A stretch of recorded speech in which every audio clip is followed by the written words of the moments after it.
Welcome back to the channel, everyone. Triple M here, and today I wanted to go through some settings on your Amazon Fire TV device that will not only help your device run fast, but also keep your device protected and protect your data. And so I did a video for this in 2021, but since we had so many updates, decided to do a new one for 2022. So if you own a Fire TV Stick, Fire TV Q, Fire TV Lite, any Fire TV streaming device, definitely watch this video, check out these settings, and make the changes that works best for you. So let's go ahead and jump into it. Before we do, head over to the channel, hit the subscribe button, smash the notification bell. Let's go.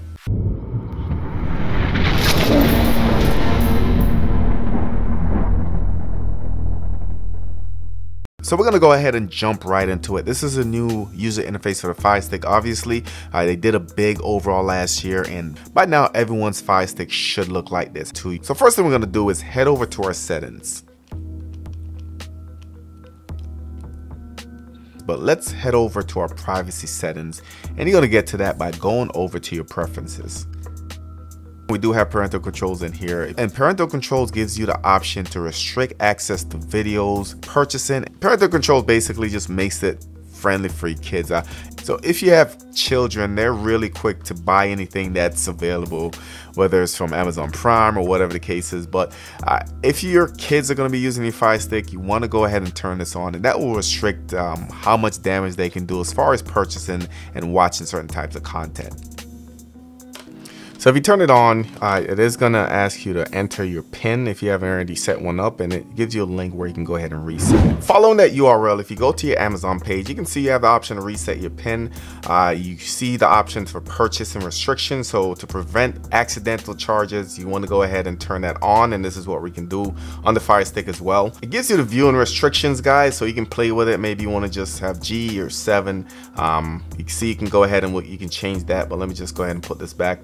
Scroll down, it has apply viewing restrictions to all supported devices, 3rd generation. So you have a lot of different options where you can go ahead and pick specific device that you want to go ahead and apply this for. Let me switch back over to the Fire Stick and we'll try the PIN and see what options we have. So the PIN that I selected is 12340, and you can see it turns it on. You've just enabled parental controls, and it applies those settings that you did set on your browser.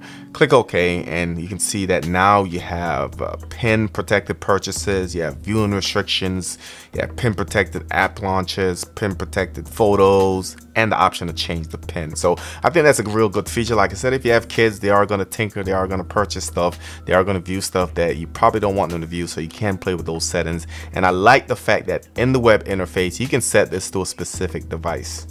But if you go down to your privacy settings, let's go ahead and click on that.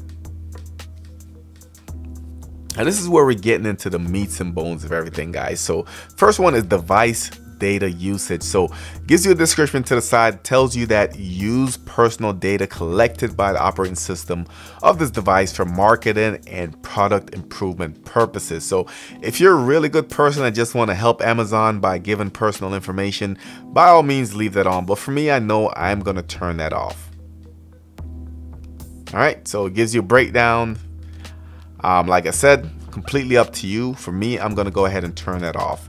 Next one is collect app usage data. So allow the App Store to collect information on frequency and duration of use of downloaded applications. So this is another thing where they're gathering data that seems useless to us, but I'm sure they're using it to sell more products or to benefit, make their pockets fatter. For me, I don't see the benefit for me, so I'm going to go ahead and turn that off as well. Do have interest-based ads.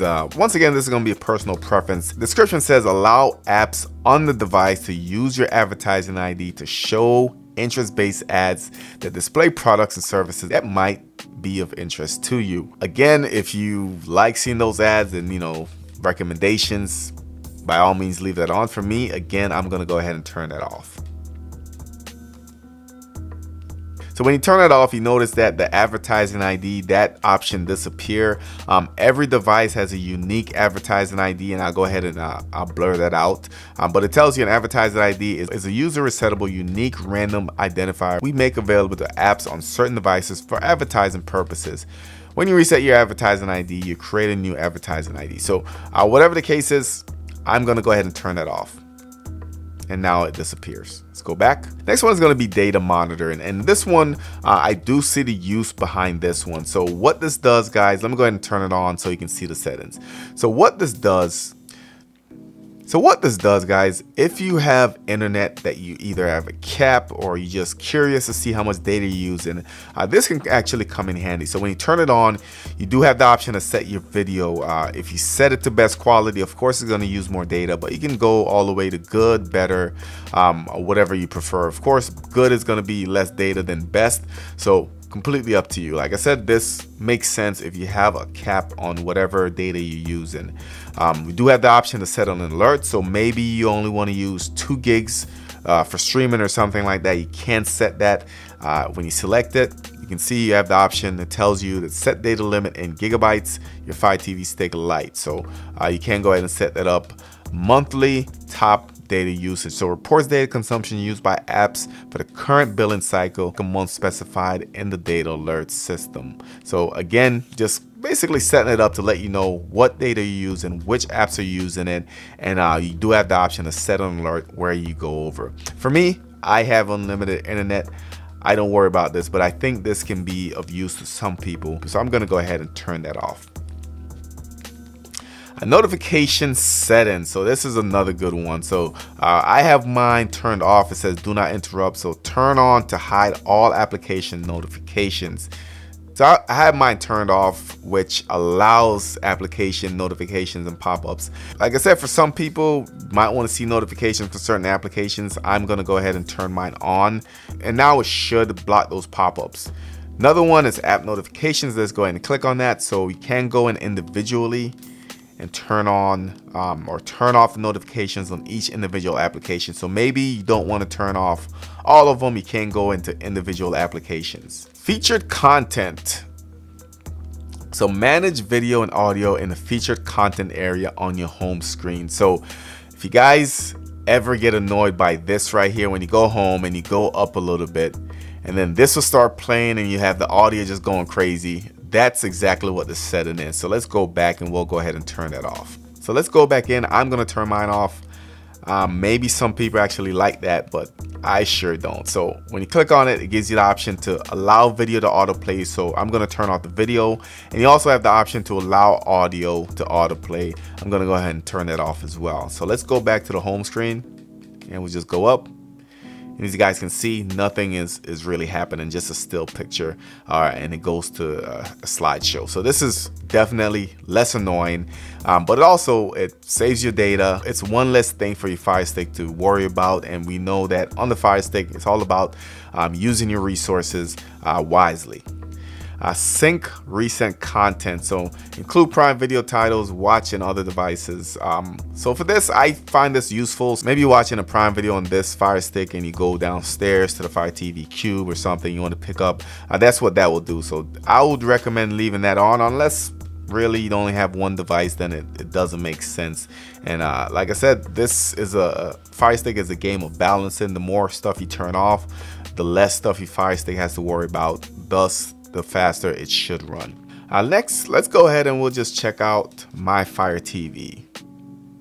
Developer options. So click on developer options. You have 2 options. You have ADB debugging, and you also have install unknown applications. Now, ADB debugging is one of those settings that you either want to leave it off, or if you have it on, you kind of want to know what you're doing. So ADB debugging essentially is a pathway for malicious stuff to get into your Fire TV Stick. So unless you have an application specifically that uses it, like mouse toggle for instance, you might want to go ahead and just turn it off. All right, so I'm gonna go ahead and turn that off. I don't think I have mouse toggle on here.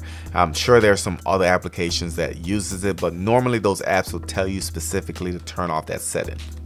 So just wrapping up, guys, these are settings that I definitely recommend at least taking a look at. Might not have the same preferences that I do, but it's worth taking a look in my opinion. So if this video helped you, hit the thumbs up, share this video, subscribe if you haven't done so already. Thank you for watching again, and I'll catch you on the next one.